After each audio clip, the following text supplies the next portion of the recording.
E amém. Glória a Deus. Vamos fazer a nossa declaração, que nós não fazemos há muito tempo, mas vamos voltar a fazer. Amém?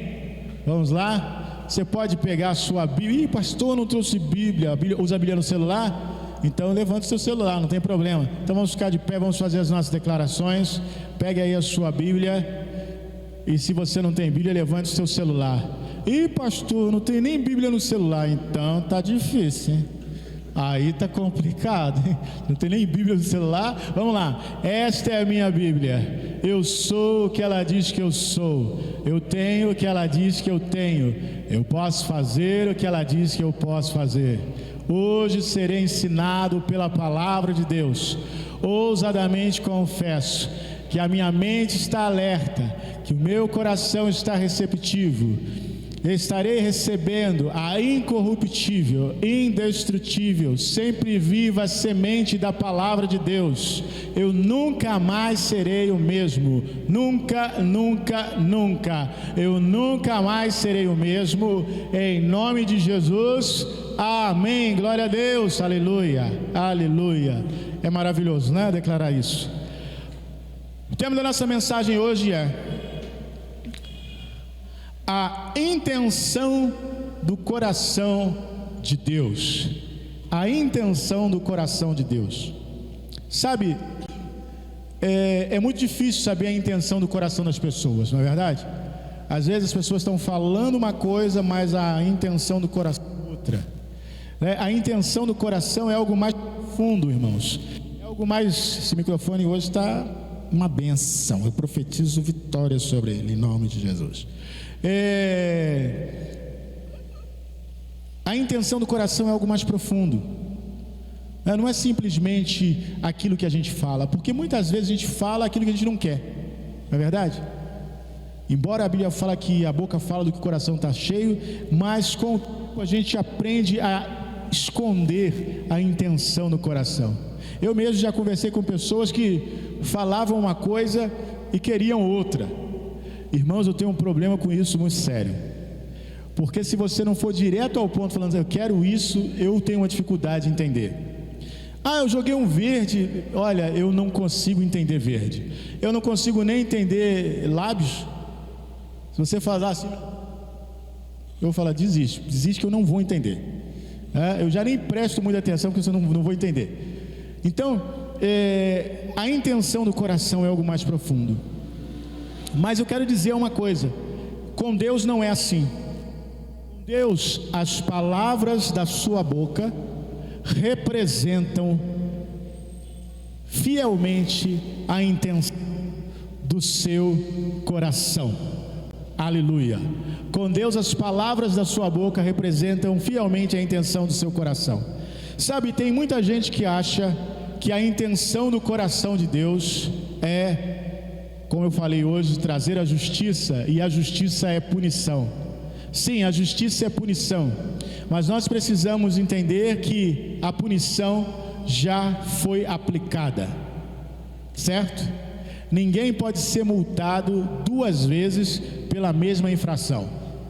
Se você recebeu uma multa pela mesma, você ultrapassou o sinal. Se você receber duas multas por essa infração, você pode reclamar, porque você só pode ser multado uma vez, a não ser que você ultrapasse o outro sinal também, aí você recebe duas. Mas você só pode ser multado por uma infração, uma vez por cada infração. E a punição já foi aplicada. Foi aplicada quando? Foi aplicada no corpo de Jesus. A punição que caberia ao mundo inteiro foi aplicada sobre Jesus. Na cruz, ele pagou por todos os nossos pecados. A justiça de Deus foi feita. Bom, então, sendo assim, qual é a intenção do coração de Deus nesses dias? Eu quero pedir a você que abra a sua Bíblia, Jeremias 32, versículo 38 e 40. Nós estamos ainda falando aqui de algo que Deus disse para o seu povo na antiga aliança, mas que representa para nós algo muito importante, porque se assim Deus falou na antiga aliança, imagine o que Deus está falando hoje. Então veja bem, Jeremias 32, 38 a 40 diz assim: e eles serão o meu povo, e eu lhes serei o seu Deus, e lhes darei um mesmo coração e um só caminho, para que me temam todos os dias, para seu bem e o bem de seus filhos depois deles. E farei com eles uma aliança eterna, de não me desviar, de fazer-lhes o bem, e porei o meu temor nos seus corações, para que nunca se apartem de mim. Aleluia, aleluia. Sabe, Deus já sabia, e Ele sempre soube, porque Ele criou o coração do homem, que o homem não seria capaz de perfeitamente a sua lei. Por essa razão é que, ainda na antiga aliança, ele profetiza, e essa profecia de Jeremias, embora seja da antiga aliança, está falando de algo que iria ainda acontecer no futuro. Deus fala sobre mudança do coração. Irmãos, se o nosso coração não mudar, nada muda. Se o nosso coração não mudar, não tem serviço a Deus. Se o nosso coração não mudar, não tem temor de Deus. Se o nosso coração não mudar, não tem zelo pelas coisas de Deus. Já viu aquele tipo de casal, né? O rapaz gosta de uma menina, e aí ele faz tudo para conquistar aquela menina. Aí a menina até namora ele, mas a menina não gosta dele.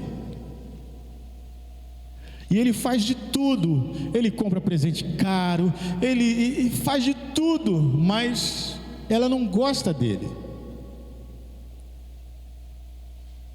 Essa relação não vai dar certo. Por mais que ele se esforce, porque o coração dela é que tem que mudar, sabe? E bens materiais, essas coisas todas, não são suficientes para mudar o coração de uma pessoa. Se o coração dela mudasse, ele não precisaria dar nada para ela. Porque quando se ama, a gente não precisa receber nada. O amor se expressa de forma gratuita. Não preciso receber nada.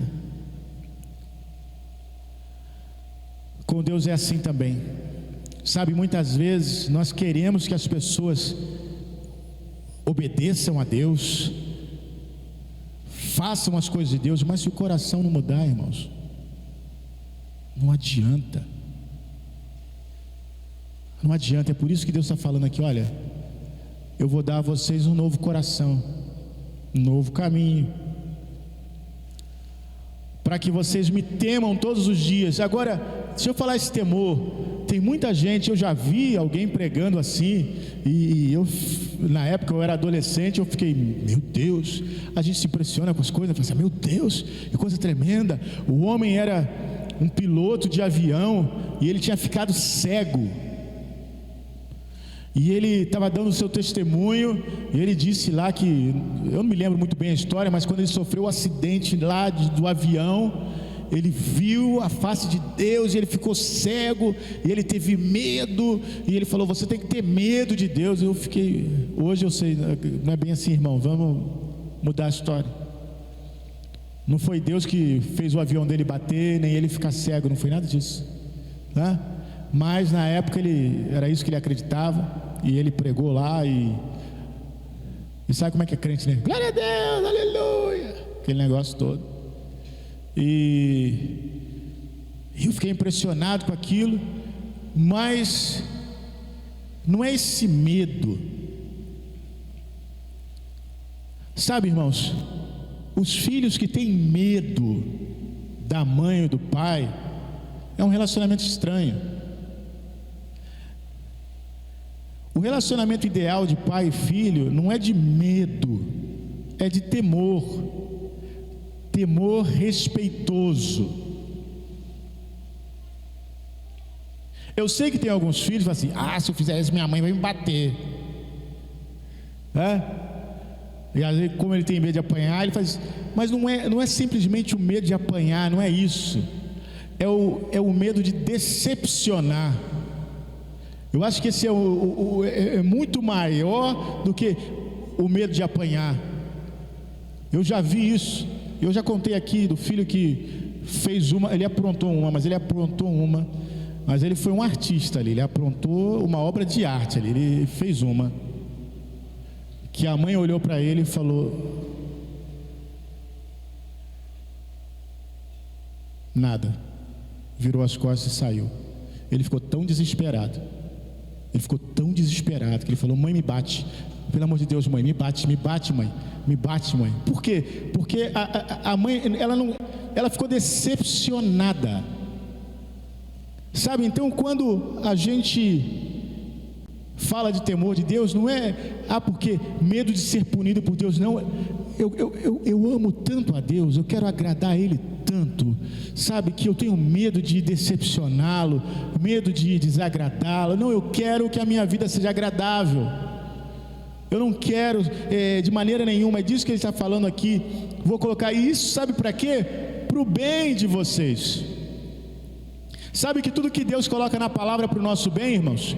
Agradeça, seja grato em toda situação, é para o nosso bem. Orar em todo tempo é para o nosso bem. Perseverar na tribulação é para o nosso bem. Por quê, irmãos? Porque Deus sabe que tudo tem um tempo, e nós não somos muito bons de esperar tempo. Sabe por que a gente leva 9 meses para nascer? Para a gente aprender, já começar a entrar no mundo aprendendo a esperar. Porque, irmãos, as coisas não são assim. Tem muita gente aí dizendo que está decepcionado com Deus, que fala: eu orei, Deus não fez. Irmãos, vamos acordar, as coisas não são assim. Nós estamos numa batalha. Deus abençoa, Deus abre portas, Deus abre o mar, mas Deus tem o tempo dele. Se eu não entender isso, eu vou virar um filho aquele filho que só quer receber de Deus. Eu tenho que receber agora, se eu não receber agora, não é assim que funciona. Agora, quando nós recebemos esse novo coração, diz aqui o texto ainda, que ele faria uma aliança eterna. Que aliança eterna é essa? É a aliança em Jesus Cristo.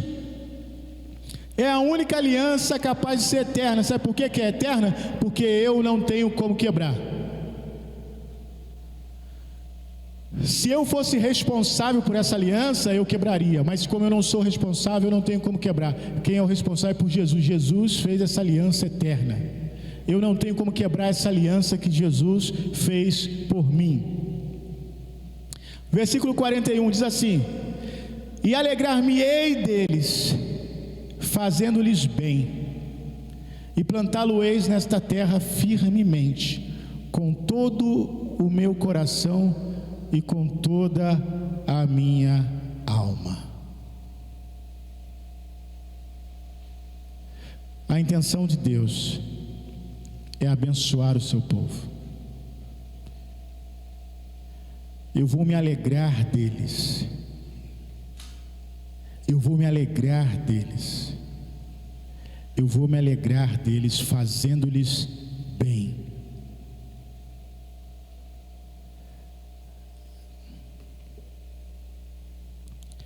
Sabe, todos os dias eu digo a mim mesmo: o Senhor me quer bem. O Senhor me quer bem. O Senhor quer o meu bem. Amém? Por que isso?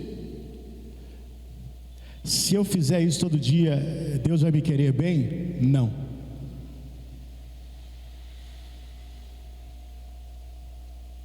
Deus já me quer bem. Eu é que preciso saber disso, que o Senhor me quer bem. Entenda,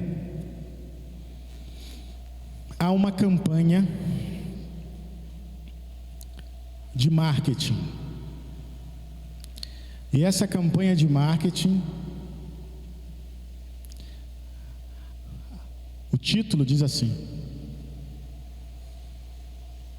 não acreditem, Deus não quer o bem de vocês.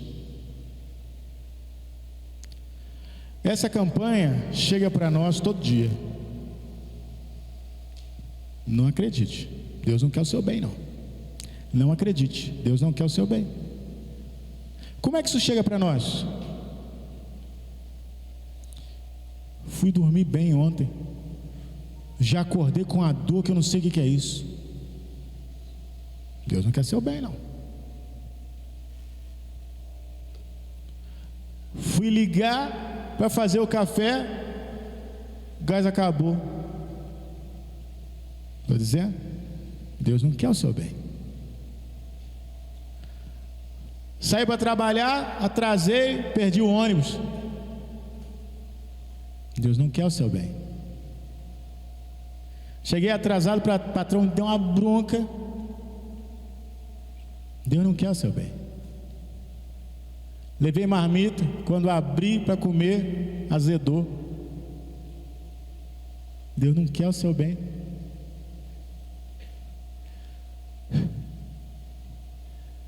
Tive que fazer hora extra, não recebi um centavo por causa disso. Deus não quer o seu bem. Cheguei em casa cansado, meu nariz começou a escorrer. Ai meu Deus, acho que isso é Covid. Deus não quer o seu bem.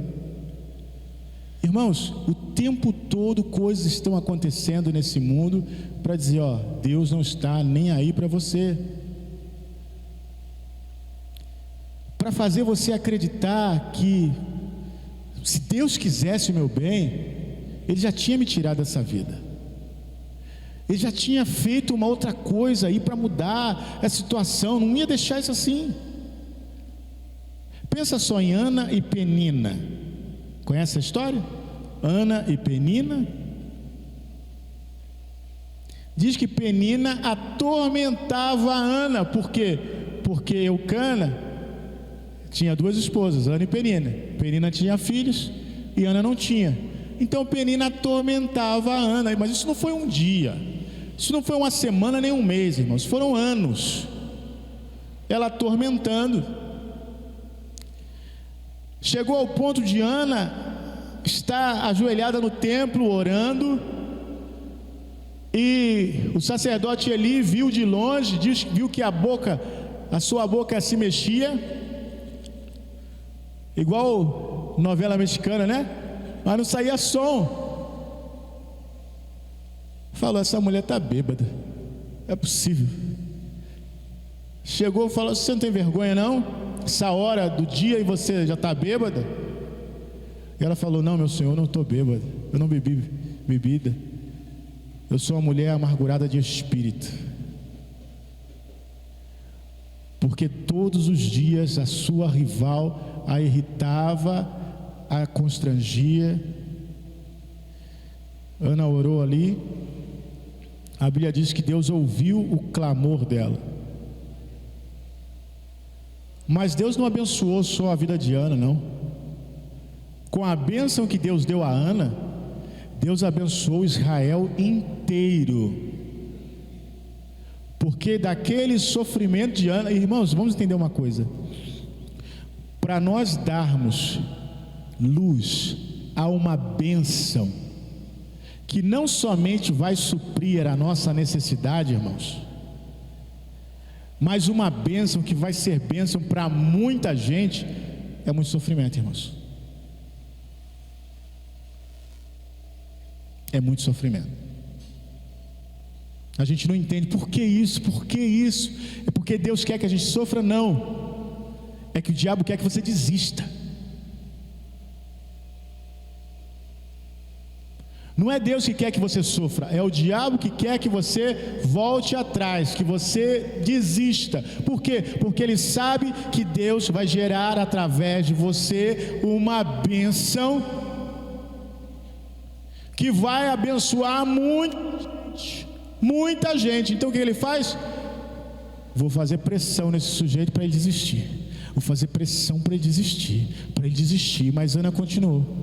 Ana perseverou. E nasceu Samuel. Samuel foi juiz do povo de Israel. Samuel não foi qualquer juiz do povo de Israel. Samuel foi Samuel. Aleluia. Igual a ele não tinha. Homem usado por Deus e que conduziu Israel todos os dias da sua vida. Enquanto Samuel foi vivo, Israel não se apartou da presença do Senhor. Aleluia.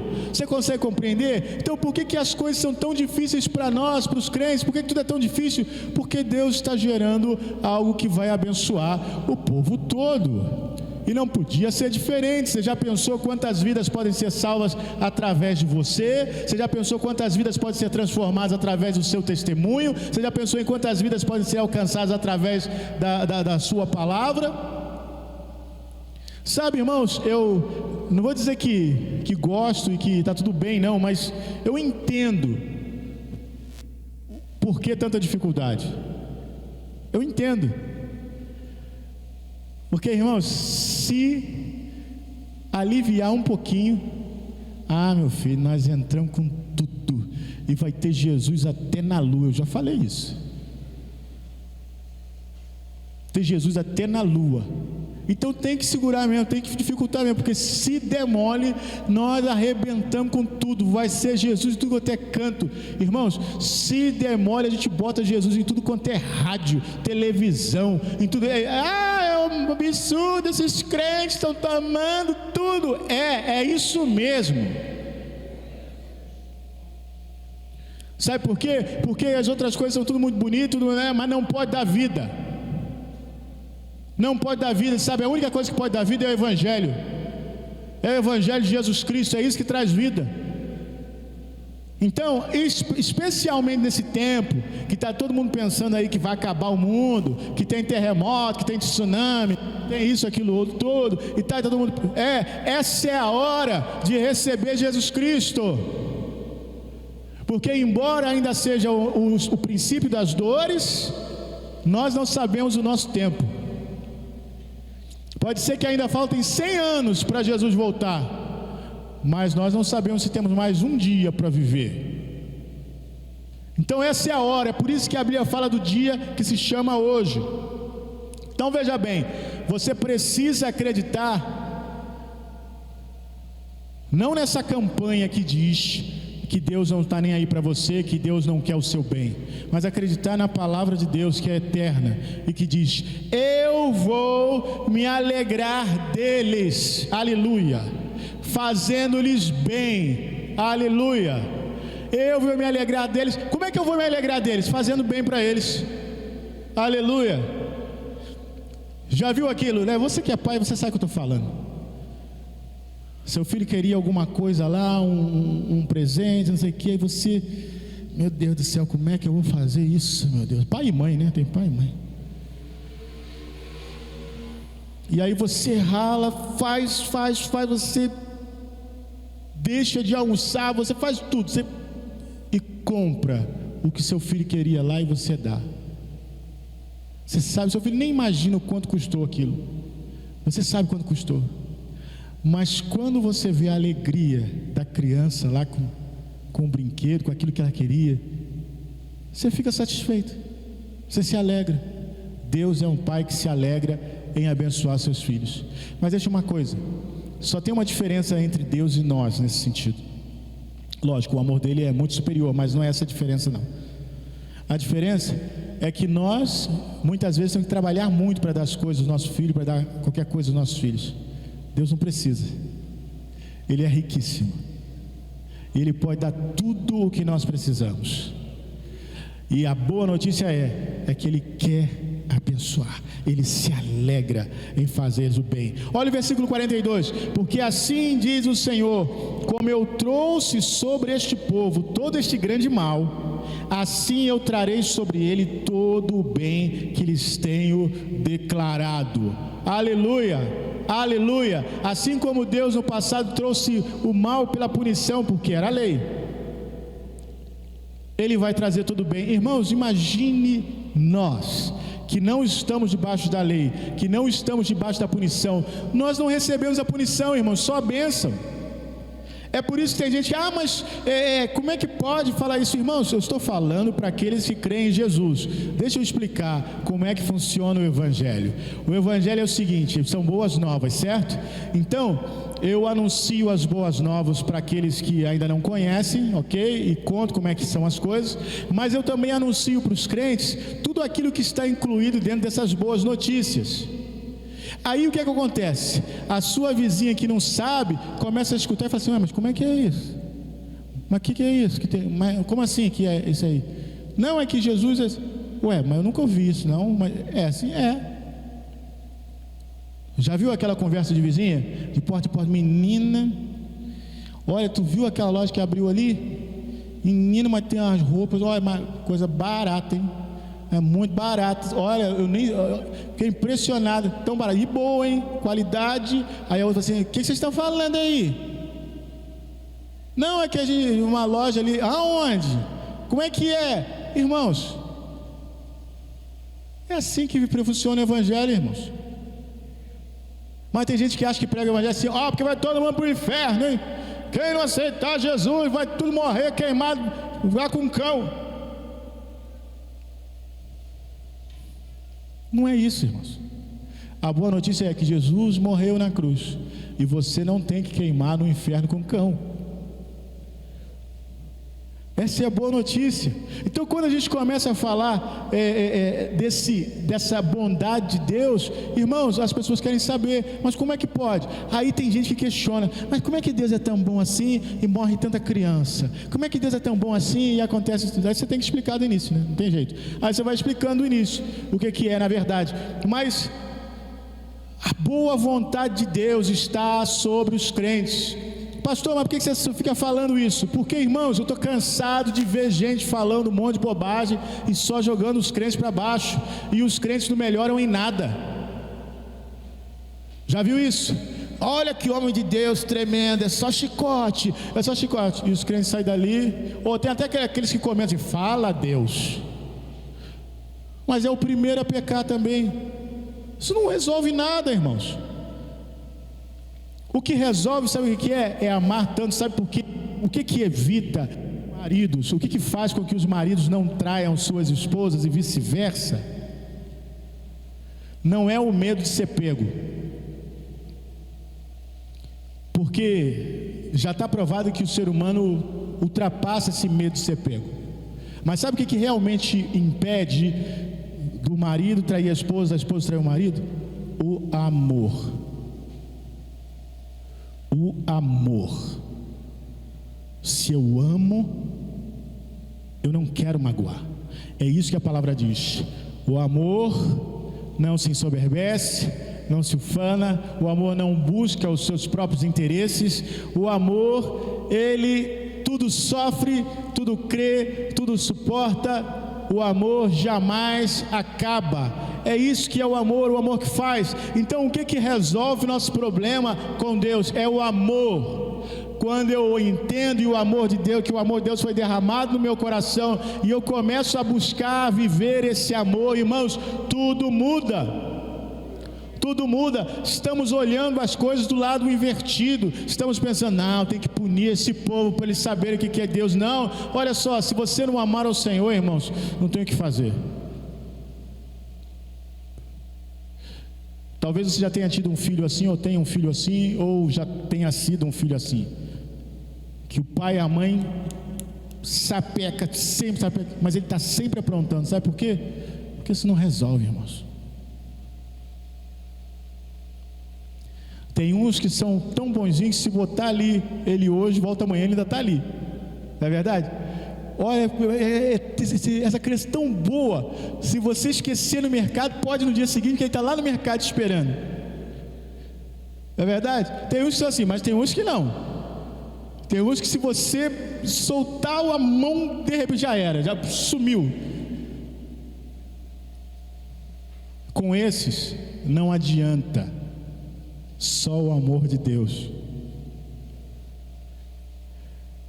Versículo 43: e comprar-se-ão campos nesta terra, da qual vós dizeis, está desolada, sem homens, sem animais, está entregue nas mãos dos caldeus. Comprarão campos por dinheiro, e assinarão as escrituras, e as selarão, e farão que confirmem testemunhas na terra de Benjamim, nos contornos de Jerusalém, nas cidades de Judá, e nas cidades das montanhas, e nas cidades das planícies, e nas cidades do sul, porque os farei voltar do seu cativeiro, diz o Senhor. Irmãos, estamos falando de uma situação semelhante a essa agora que estamos vivendo. Uma situação de incerteza, de olhar e falar, não sei para onde o Brasil vai, não sei para onde o mundo vai, não sei como é que isso vai melhorar, eu não sei de nada disso. Olha, eles diziam lá, olha, não tem como, essa terra está deserta, essa terra está desolada, não tem homens, não tem animais, não tem nada, foi entregue nas mãos dos caldeus, mas o Senhor está falando, eu vou dizer a respeito dessa terra, que vão se comprar campos novamente nessa terra, e essa terra vai estar cheia de homens, de animais, vão se assinar escrituras nessa terra, ou seja, vai ter gente interessada em comprar campos nessa terra, ou seja, aquilo que vocês acham que é impossível, vai acontecer, esse lugar vai ser revitalizado. Sabe, irmãos, eu não sei quantas vocês, mas eu já vejo nessa cidade um sinal de mudança que nós não víamos há muito tempo. Quem mora aqui sabe o que eu estou falando. Há muito tempo nós não víamos mudanças, nós estamos vendo algumas mudanças. E essas mudanças, irmãos, não pensem, são políticos, não são. Deus está mudando a situação dessa cidade. Sabe, eu me lembro quando pastoreei em Itaperuna, isso faz 23 anos, exatamente, ou melhor, 24 anos, porque eu cheguei um ano antes lá, e 97, a Adriele nasceu em 98, e Itaperuna era uma cidade muito diferente naquela época, muito diferente, uma cidade bem tranquila, né? Tranquila,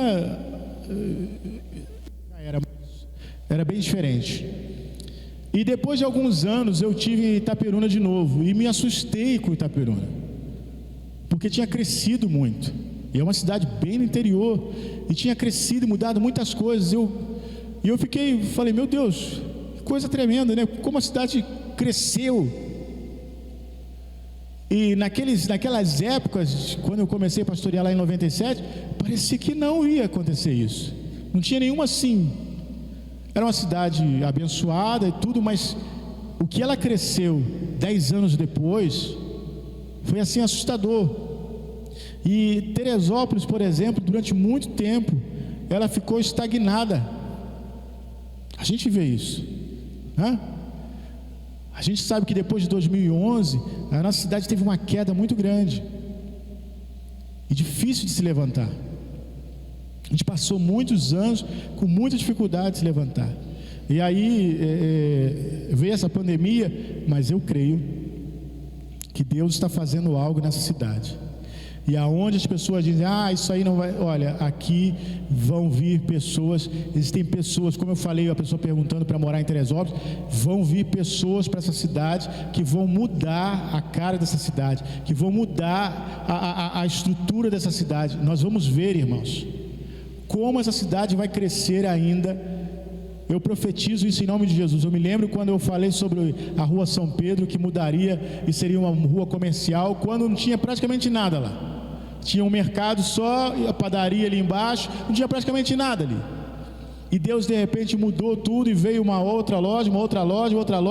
Agora quase que ela é toda comercial e vai se tornar toda comercial. E alguém pode pensar, mas isso é ruim. Não, isso é crescimento, porque quando comércios se abrem novas oportunidades de emprego. Quando condomínios são construídos, abrem novas possibilidades de emprego. São pessoas que estão morando, novas comunidades precisam de novas igrejas.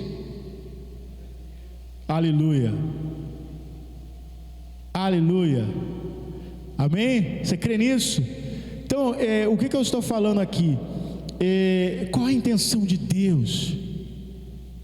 Eu quero te dizer que a intenção de Deus não é a sua vida em particular. Pare de olhar para a sua vida só. É a minha vida. Não, Deus tem um plano muito maior, que inclui a sua vida, a sua família, a família do seu vizinho, a família de todo mundo da sua rua, a família de todo mundo do seu bairro, a família da sua a vida da cidade, a vida do seu estado, a vida do seu país e o mundo inteiro. Mas o diabo muitas vezes quer voltar os nossos olhos só para a nossa necessidade.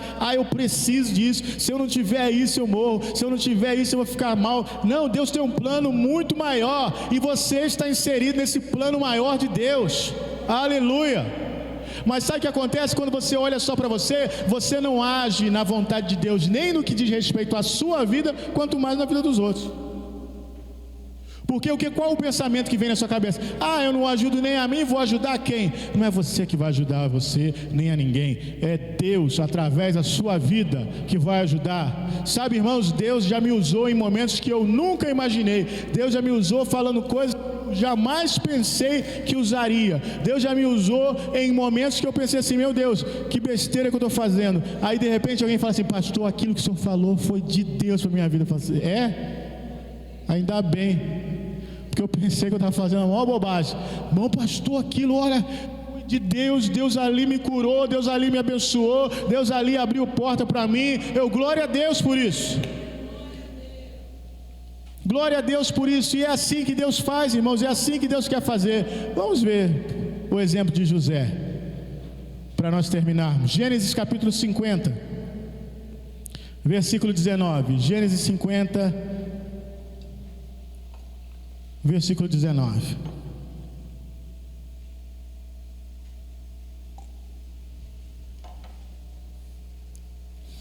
E José lhes disse: não temais, porventura estou eu em lugar de Deus?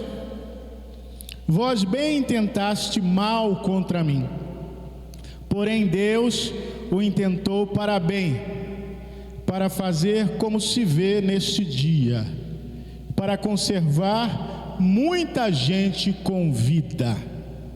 Agora, pois, não temais, eu vos sustentarei a vós e a vossos filhos. Assim os consolou e falou segundo o coração deles. Aleluia. Você conhece essa história? Aqui é José falando para os seus irmãos, os mesmos irmãos que o venderam como escravo para o Egito, os mesmos irmãos que forjaram a sua morte, os mesmos irmãos que fizeram questão de esquecer dele. Mas depois daquela fome, dos 7 anos de fome no Egito e no mundo todo, das vacas magras, os seus irmãos foram para onde? No Egito. E quem era governador do Egito? José.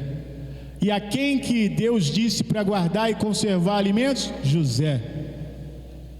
E quem tinha alimentos para aquela hora de necessidade? José. Quantos sofrimentos José teve que passar? Você sabe da história. Foi preso injustamente algumas vezes, foi perseguido, foi caluniado. Mas chegou um momento em que José estava nessa situação aqui.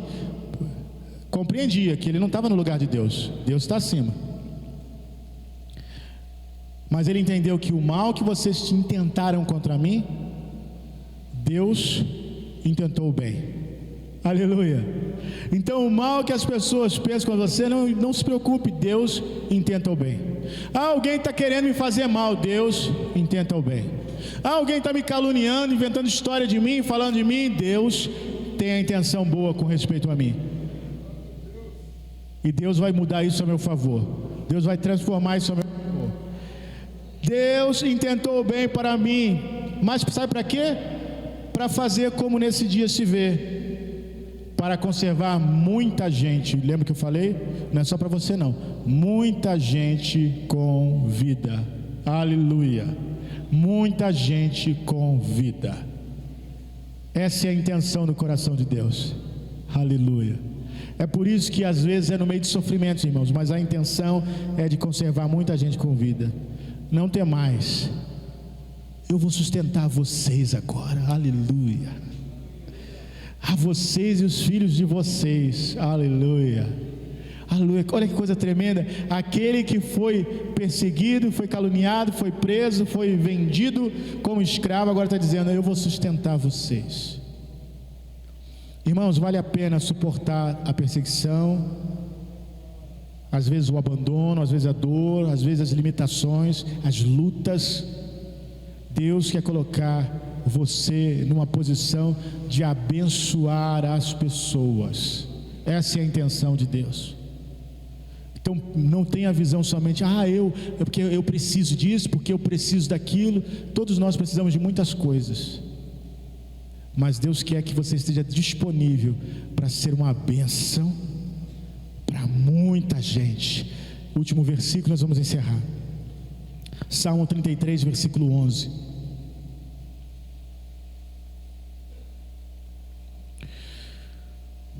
Mas pastor, será que ainda Deus tem essa intenção hoje? Salmo 33, versículo 11 diz assim: o conselho do Senhor permanece para sempre, os intentos do seu coração de geração em geração. Aleluia, aleluia. Então a intenção de Deus é de geração a geração. Aleluia, aleluia. Eu espero que você não tenha dúvidas sobre a intenção de Deus a seu respeito. Deus quer que você seja uma bênção, não simplesmente abençoado, mas seja uma bênção.